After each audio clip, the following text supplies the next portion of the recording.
ayuda a cambiar la fotografía?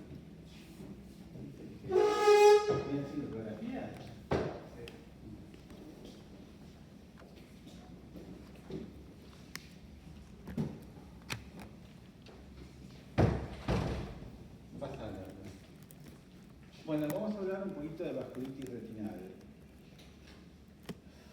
Es un consenso la definición. La definición de vasculitis retinal es alteración vascular más inflamación intraocular, que puede ser o uveitis o uveitis. Esas dos cosas tienen que estar para definir una vasculitis retinal. Es un consenso y no tiene relación con una vasculitis sistémica.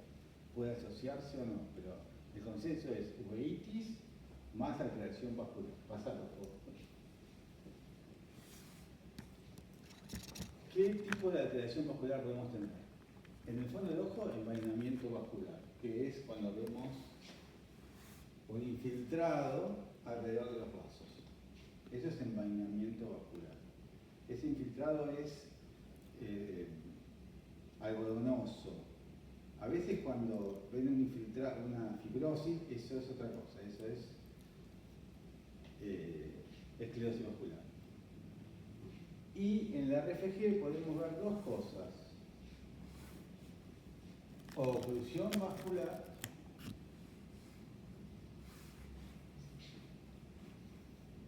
o filtración vascular. Pero siempre acompañado de uveitis, porque una trombosis puede tener filtración vascular, una trombosis de vena puede tener oclusión vascular. Para hablar de vasculitis retinal, eso es lo más importante, es tener uveitis y escleritis más alteración vascular, ya sea en el fondo de ojo, envainamiento o en la RFG. Pasa, por favor. Y esto es importante, porque es un término descriptivo, no es fisiopatogénico. Y el mismo consenso del 2005 dice que la presencia de vasculopatía oclusiva retinal en ausencia de inflamación visible, como un síndrome de anticuerpos antifosfolípidos, no debe ser llamado vasculitis retinal. Por más que sea una vasculitis, pero no solamente podemos hablar de vasculitis retinal cuando hay inflamación más alteración vascular. Pasa. ¿Cómo la clasificamos? Esencialmente esto es clasificación y por qué el paciente pierde visión. La clasificamos en oclusiva y no oclusiva, eso es lo más importante. En la forma oclusiva el paciente puede perder visión ya sea porque tenga una isquemia macular, ya sea porque tenga un hemovítreo y raramente un glaucoma neocular. En la forma no oclusiva, esencialmente por edema macular. La oclusiva también puede producir edema macular. Pero entonces lo primero que tenemos que ver ante una vasculitis si es oclusiva o no oclusiva. En general los neovasos retinales se asocian con una oclusiva, pero a veces si hay mucha inflamación puede haber neovasos sin oclusiva. Pasa, por favor. La clasificamos en periflebitis, periarteritis y combinada, cuando están afectadas ambos vasos, venas y arterias. Pasa, por favor. Y la idea es cómo hacemos el diagnóstico etiológico. Esencialmente las clasificamos en infecciosas y no infecciosas. Y las no infecciosas en asociadas a enfermedad sistémica o aisladas. Pasa. Vasculitis infecciosas. Tenemos las que se asocian con retinitis. La toxoplasmosis se asocia con vasculitis, generalmente periflebitis, generalmente no es oclusiva, salvo el vaso que pasa por la retinitis, ese vaso se puede tapar. Y a veces produce oclusiones venosas, pero el único vaso que se tapa es el que pasa por el área de la retinitis. ¿De acuerdo? El herpes simple, el herpes zóster y el CMV, ya sea una retinitis por CMV o una necrosis retinal aguda, se asocian de vasculitis. Pero el diagnóstico es fácil, porque es una retinitis con vasculitis. Lo importante es la retinitis. La tuberculosis, la sífilis y el HIV pueden producir vasculitis, y la Bartonella gens la van a ver que también. Pasa, por favor.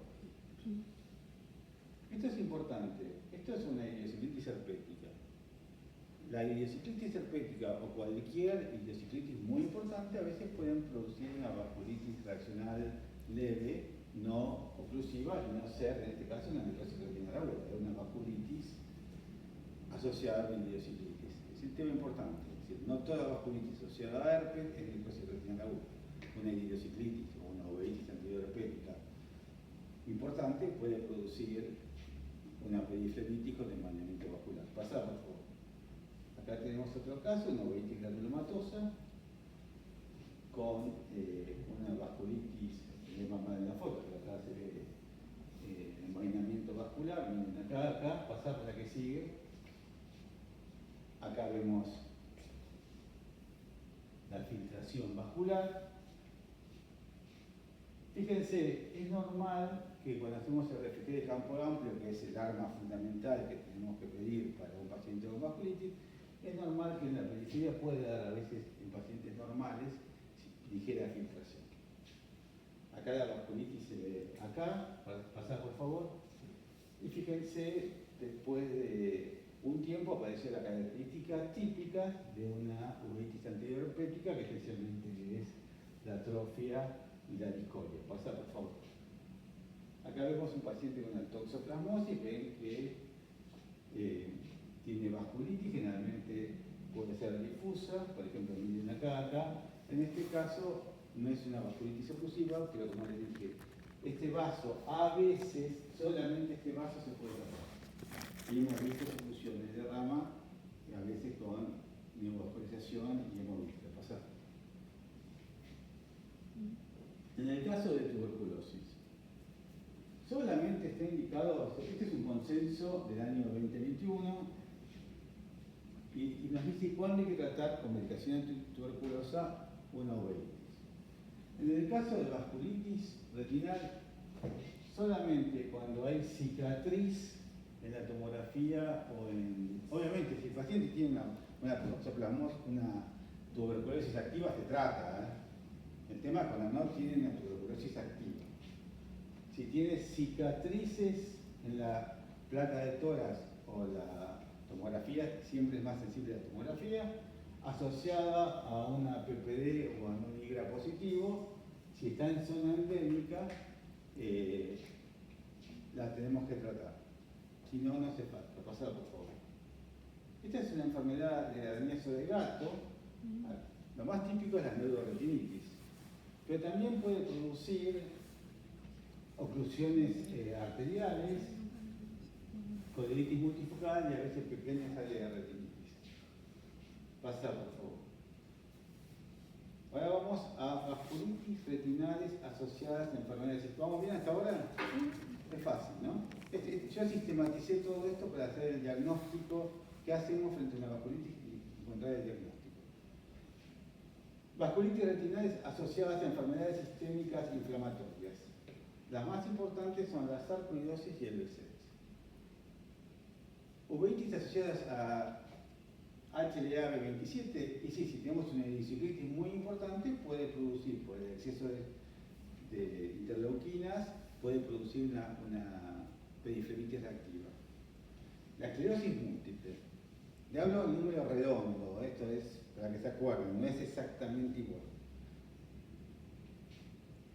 Se dice que el 5% de los pacientes con uveitis intermedia, que tiene vasculitis de uveitis intermedia, tienen esclerosis múltiple, y el 5% de los pacientes con esclerosis múltiple tienen uveitis intermedia. Es un número para que recuerden, no es exacto, pero para que recuerden. Es un poco menos, pero para que recuerden. El lupus. El lupus eritematoso sistémico generalmente produce una retinopatía lúpica, que es hemorragia de exudado sin uveitis, y coliopatía lúpica asociada a desprendimiento exudativo de retina. Pero en algunos casos, cuando eso se asocia con inflamación y retinopatía, hacemos diagnóstico de vasculitis retinal lúpica. Si no, retinopatía lúpica, si no hay uveitis asociada. La mayoría de los casos, el lupus no produce uveitis. La poliarteritis nodosa, la poliarteritis granulomatosa, el Crohn y el síndrome de Church-Strauss también producen vasculitis. Pasa, por favor. Voy a aclarar un tema. Siempre que tenemos una vasculitis retinal, tenemos ANCA-C, ANCA-P, FAN y látex por afecto reumatoide. Es muy raro que una vasculitis ANCA positiva produzca vasculitis retinal. Generalmente produce más frecuentemente escleritis y enfermedad orbitaria, pero vasculitis retinal es muy poco. La pedimos siempre por la gravedad, porque una vasculitis de ANCA te mata, pero es muy raro que un paciente con vasculitis retinal tenga un ANCA positivo. Está claro, es importante. Lo pedimos siempre por la duda, pero es rarísimo encontrar sí así las escleritis, sí así enfermedades orbitarias. La sarcoidosis. La sarcoidosis, saben que la definitiva es cuando tenemos una uveitis compatible y una biopsia positiva. La presumible cuando tenemos una linfadopatía bilateral, bilastinal, sin tener una biopsia y 2 signos intraculares. Y la probable es 3 signos intraculares y 2 investigaciones sistémicas. ¿Cómo hacemos esto? Acá tenemos, la clase se la voy a dejar, cuando tengan un caso que tiene sarcoidosis, ustedes se fijan qué tipo de uveitis se asocia con sarcoidosis y qué patologías, qué vamos a encontrar en forma sistémica, y si juntamos los puntos hablamos de probable. Probable hay un montón, pero probable significa probable. La verdad que uno la manda al clínico cuando tenemos sospecha para descartar, pero el tratamiento de la uveitis con sarcoidosis es la misma que otro tipo de uveitis no infecciosa, que es un modulador más corticoide. Entonces, no nos matamos por el diagnóstico. Pasa, por favor. Enfermedad BC. Esto es muy importante. Es una enfermedad inflamatoria multisistémica de etiología desconocida, más común en la región mediterránea y en los países del Lejano Oriente y Oriente Medio, por eso se habla de la ruta de la seda. Es una vasculitis oclusiva necrotizante que involucra arterias, venas de todos los tamaños, todos los órganos y sistemas. Y tiene episodios recurrentes. A diferencia de otras uveitis, el BSET actúa por brotes. Ese es el problema.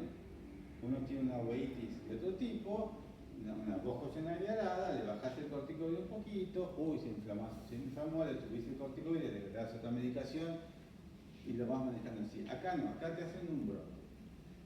Y los brotes pueden ser vasculitis oclusiva y dejar daño irreversible. Tiene episodios recurrentes de vasculitis retinianas, mayormente venas de arterias, panoveitis no granulomatosa, generalmente es bilateral y con un compromiso del segmento posterior entre 50 y 90%. La uveitis anterior aislada se ve en el 10% y puede tener hipopión con y sin fibrina. Lo típico que es típico, pero lo vi una sola vez en mi vida, mire que veo BSET y uveitis, es el hipopión móvil. Es decir, lo vi una sola vez, vos movés al paciente y es como pelotitas que buscan el nivel. Eso es muy típico del BSET. Le mueve la cabeza en la lámpara y el hipopión es así. ¿Por qué? Porque no tiene fibrina, solamente son glóbulos blancos.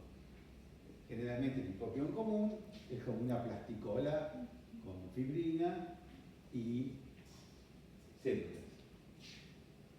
Úlceras genitales, úlceras orales, lesiones cutáneas y además puede producir tromboflebitis superficial, trombosis venosa profunda, artritis, epididimitis, alteraciones del tracto gastrointestinal, manifestaciones nerviosas, el neuro-BSET. Hay cardio, tengo pacientes con cardio-BSET, pero lo importante es que la afectación ocular es hasta el 90% y sin tratamiento lleva a la ceguera en el 70%. Entonces, pasa por favor. Este es el criterio internacional y lo más importante es las úlceras o aftas orales recurrentes. Todo paciente que tiene uveitis, sobre todo vasculitis, le tienen que preguntar que tenga úlceras orales. tiene que haber al menos 3 episodios en 12 meses. Pero eso es muy importante.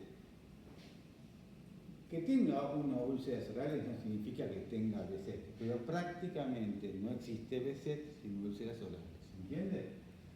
Después tiene que tener más de 2 criterios, que puede ser úlceras genitales recurrentes, lesiones oculares, uveitis anterior, posterior, etc. Lesiones cutáneas, eritema nodoso, eso es muy común, pseudofollicolitis en la espalda, lesiones pustulosas, etc. Y el test de patergia positivo que no se hace. Es decir, con esto, una causa úlceras recurrales más 2 criterios, se hace el diagnóstico de BSET siempre descartando una infección, ¿no? Existe el BSET light asociado a HIV. Pero también hemos tenido BSET en pacientes con HIV. Uveitis compatibles con BSET.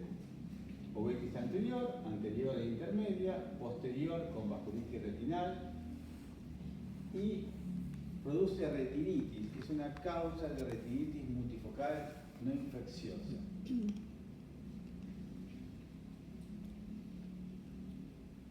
Y las exclusiones: descartar sífilis y descartar sarcoidosis. Pasa, por favor.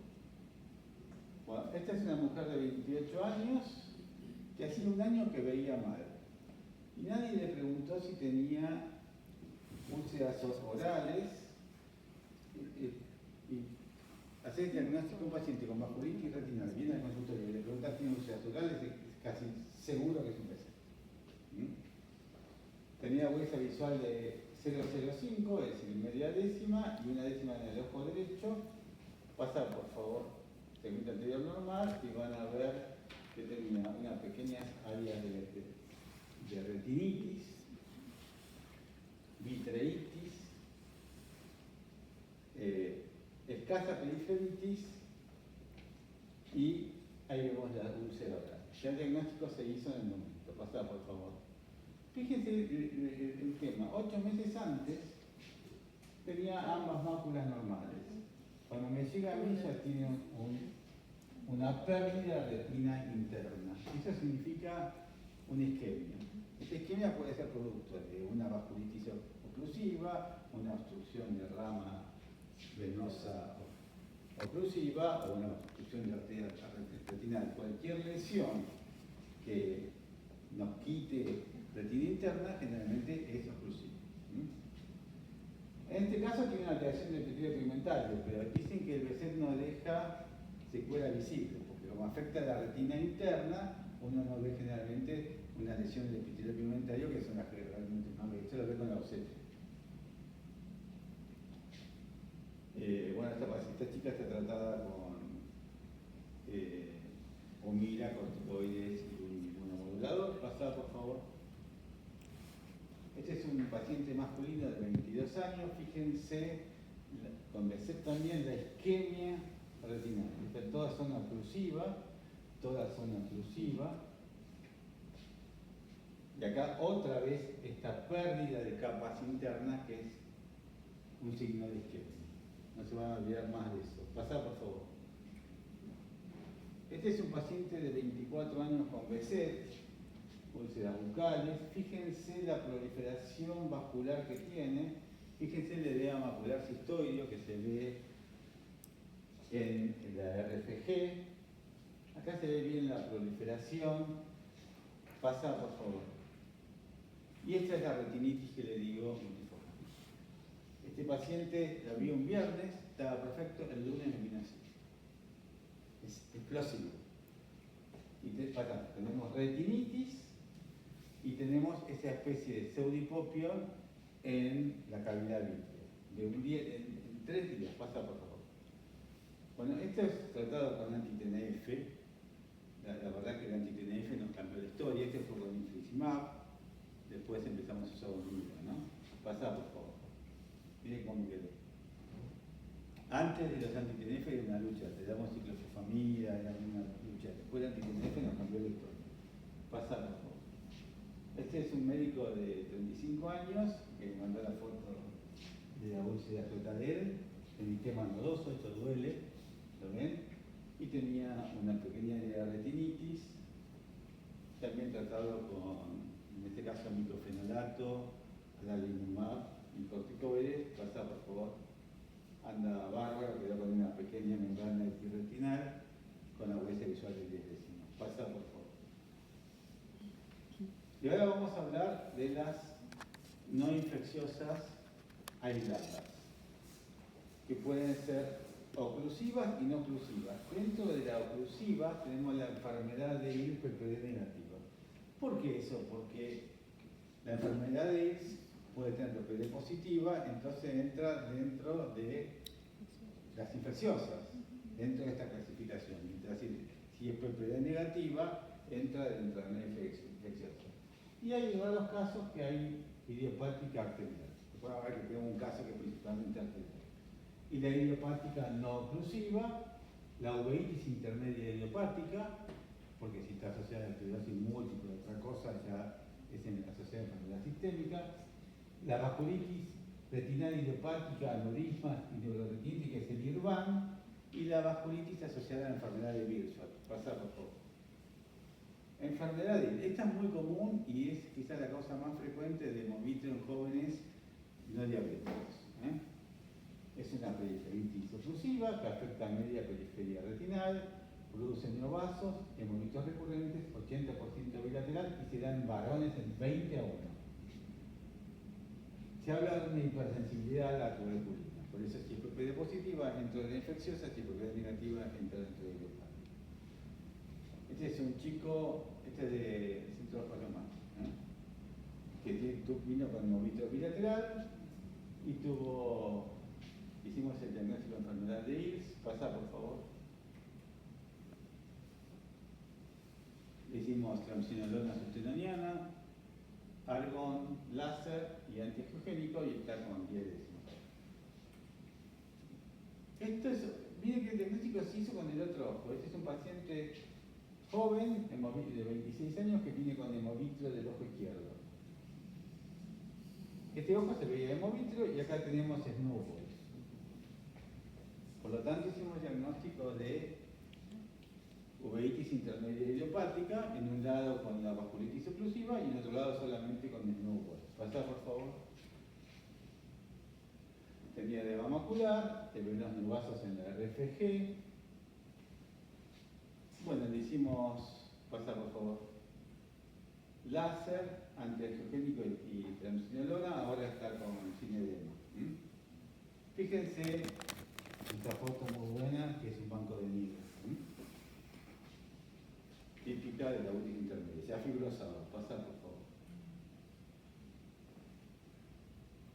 Esta es una mujer joven de 20 años con hemovitrio. Y acá es una vasculitis oclusiva a predominio arterial. Pasa, por favor. Acá tenemos la isquemia. Fíjense el nivel de isquemia que tiene, que llega casi hasta la mácula, bien oclusiva. Hicimos láser antiangiogénico. Pasa, por favor. Y acá esto es muy importante. Y les explico por qué. Fíjense que acá tenemos esclerosis vascular. ¿Lo ven la esclerosis? Que es diferente del envainamiento. El envainamiento son la acumulación de glóbulos blancos alrededor del vaso. La esclerosis es cuando se fibrosa el vaso. Fíjense que este vaso está esclerosado y acá hay isquemia. Pero no siempre la esclerosis se asocia a isquemia. Fíjense que en el mismo ojo este vaso es fibrosado y acá no hay isquemia. Por lo tanto, la única forma de saber realmente si tenemos isquemia es con una RFG de campo amplio. Si no tiene la RFG, va a hacer a todo. Pero si tiene la RFG, como en este caso, yo no le hice hacer acá porque no hay isquemia. Y si allá, pasa por favor. El Virchow se diagnostica por criterios. Esencialmente tenemos 3 lesiones de Virchow, que son esas lesiones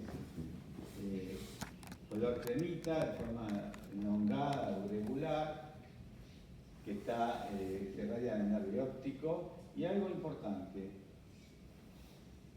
menos de una célula, uno o menos de una célula de vitro anterior, menos de dos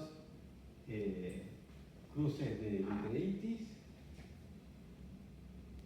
y si tiene precipitados queráticos, sinequios posteriores, se excluye el Birdshot, ¿de acuerdo? Es decir, medio Birdshot con sinequia y medio Birdshot con precipitados queráticos. Y hay poca inflamación. Obviamente se descartan otras enfermedades infecciosas, neoplásicas, etc. ¿Qué encuentro nos ayuda al diagnóstico? El HLA-A29. El HLA-A29 en personas normales, es decir, en personas en la población, es alrededor del 6%, pero en el caso de Birdshot es el 96%. Por lo tanto, es un dato que, aunque no es criterio, es muy fuerte ese diagnóstico. Las vasculitis retinales, que no son isquémicas, y el edema macular sistólico. Pasa, por favor.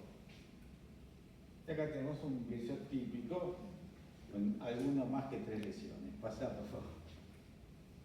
Y el IRBAN. Esto nunca lo vi, Lo vi en un congreso presentado, pero nunca vi un caso.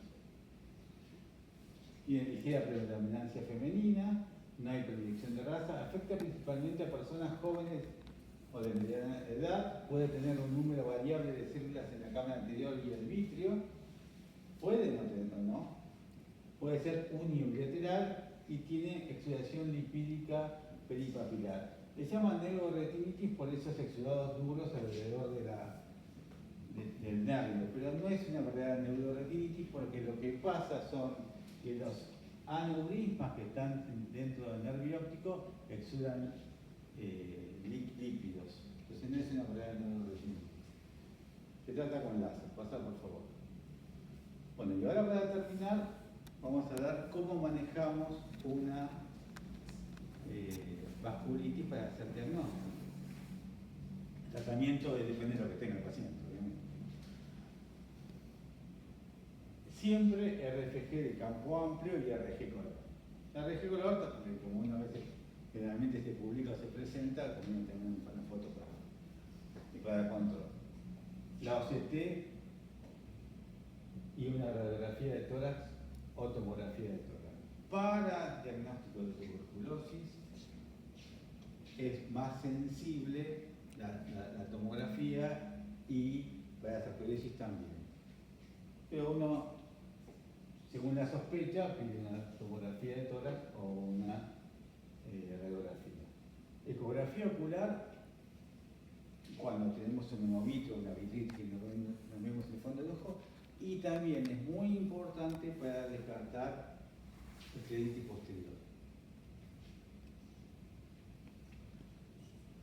Resonancia del cerebro solamente cuando se sospecha en una esclerosis múltiple, y imágenes signos paranasales cuando es una ANCA positivo. Pero realmente eso no es esencial. Pero estas 3 cosas siempre, y ecografía, si uno tiene el ecógrafo, se lo ponemos siempre. Pasa, por favor. Análisis de la rutina, como siempre. Pasa, por favor. Descartar lo infeccioso, PPD, HIV, un test treponémico y un no treponémico. Acuérdense que parte de las uveitis sifilíticas ocurre en el periodo de latente tardío, y de latente tardío, en muchos casos, la BDR se negativiza. Entonces, siempre hay que pedir los dos. IgG y IgM para toxo, cuando tenemos una retinitis compatible con toxo, pues IgG y IgM para Bartonella, cuando tenemos un cuadro compatible con Bartonella. ¿Por qué le digo esto? Porque, por ejemplo, IgG para toxo positivo en embarazadas de conurbano es el 50%. Entonces, y en dadores de sangre del hospital de Morón el 20%. Es decir, que tengamos, si no tenemos una retinitis, no significa nada. Bartonella se da y la IgG en dadores de sangre del sur de Brasil en el 15%, está positivo. Y en veterinario de Chile el 50%. Para tener una idea, que si no tenemos un cuadro compatible no significa nada. La IgM sí es importante, pues si es una IgM positiva, nos sospechamos. PCR para darme simple, zóster y sistema virus si uno sospecha una retinitis.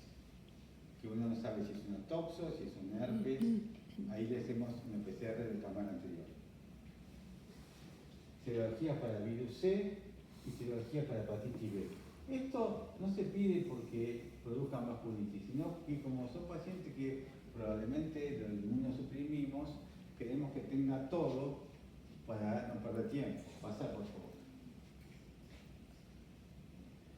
Eco y lisosima sérica para descartar sarcoidosis, FAN, anticuerpos antinucleares, látex para fitoterapia, ANCA ya hablamos que hay que pedirlo siempre por la gravedad, no por la frecuencia que produce vasculitis, HLA B27 si tenemos una obesis anterior severa, HLA A29 si tenemos un cuadro compatible con Behçet, y solamente en este caso, no me pidan todo esto, ¿eh? Y B51 se asocia con B6, lo que pasa que no es criterio. Para mí los dos más importantes, HLA que hay que pedir, es el B27 o obesis anterior, o A29 cuando sospechamos Behçet. Pasar, por favor. Esta es una mujer de 54 años con una vasculitis. Acá se ve la vasculitis asociada al desprendimiento exudativo de retina unilateral. Pasar, por favor. Y acá se ve que tiene un desprendimiento de retina exudativo unilateral y un signo de la T de escleritis posterior. Entonces, es una escleritis posterior que produce un desprendimiento exudativo de retina con vasculitis. Que, por ejemplo, el BKH no produce vasculitis. Pasa, por favor. Y después, por último, estas son vasculitis sistémicas que producen vasculopatía retinal sin inflamación intraocular. Es decir, son realmente vasculitis, pero que lo que producen en el ojo no entran en la definición de vasculitis. ¿Está claro? Arteritis celular gigante producen AION, PION, que es el posterior, oclusiones arteriales, síndrome de isquemia ocular, exudados algodonosos, llamolos y fugas. Es una vasculitis real, pero no produce inflamación, por lo tanto no se denomina vasculitis retinal. Arteritis Takayasu, síndrome de isquemia ocular, oclusiones arteriales, AION, retinopatía hipertensiva. Es una vasculitis, pero no produce inflamación y no se llama vasculitis retinal. Síndrome de Sousa, encefalopatía, obstrucción de rama arterial y pérdida auditiva. ¿Es una vasculitis? Sí, pero no produce inflamación, por lo tanto no la definimos como vasculitis retinal. El lupus, cuando produce retinopatía oclusiva, no se asocia a uveitis, y el síndrome de antifosfolípida. Todas son vasculitis, pero como no producen uveitis, no definimos como vasculitis retinal. Para mí la clasificación está mal. Yo hablaría de vasculitis retinal con inflamación y sin inflamación. Pero bueno, la clasificación es la de ese otro, así que hay que manejarse con eso. Cuando definimos vasculitis retinal, es alteración vascular con inflamación. Pero todo esto son vasculitis que no producen inflamación, por lo tanto no la definimos como vasculitis, sino como vasculopatía retinal. Terminamos. Listo.